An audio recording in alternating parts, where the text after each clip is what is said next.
We have heard the last speaker in the general debate for this meeting. The exercise of the right of reply has been requested. May I remind members that statements in the exercise of the right of reply are limited to 10 minutes for the first intervention and to 5 minutes for the second intervention, and should be made by delegations from their seats. I now call on the representative of Qatar.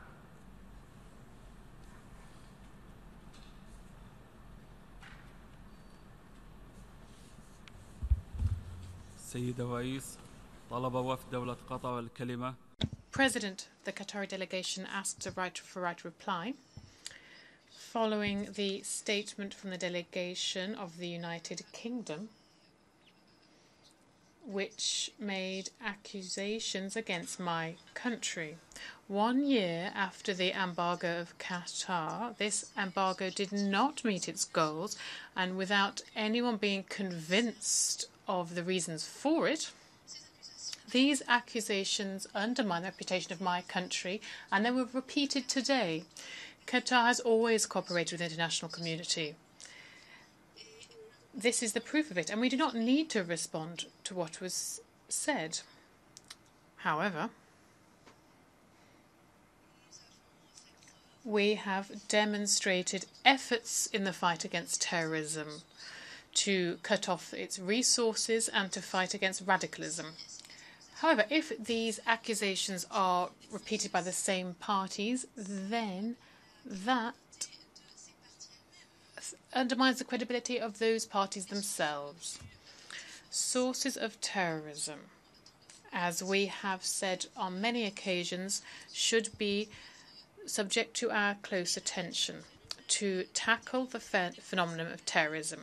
Terrorism, moreover, has always been rooted in religious radicalization advocated by Saudi Arabia for their own interests. We can see from one day to the next, radicalization have been forgotten and then replaced by a window of tolerance before the world. Behind the bars, we can see activists and moderate activists and those who are calling for reform, particularly women.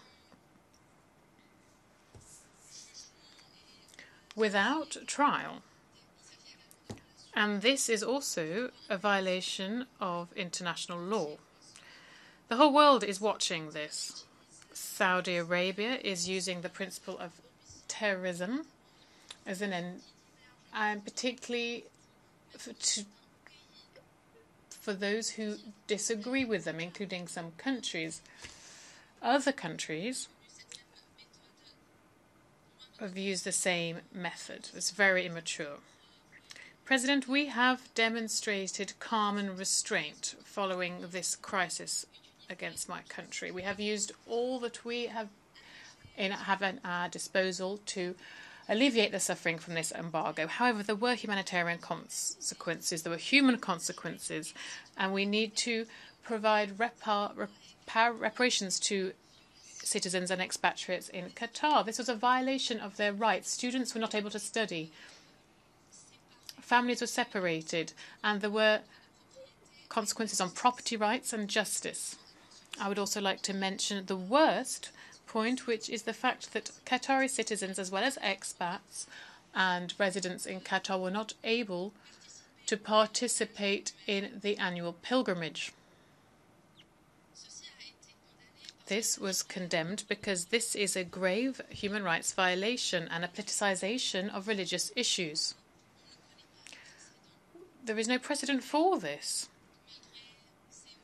Despite these unilateral measures against the rights of the Qatari people, such as documented in international reports, the Qatari government restrained from taking measures against the Saudi people. We are going to continue on this path with solid partnerships with the UN and countries across the world to achieve specific results, tangible results, strengthen security and alleviate human suffering while protecting human rights and strengthening relations between peoples across the world. I thank you.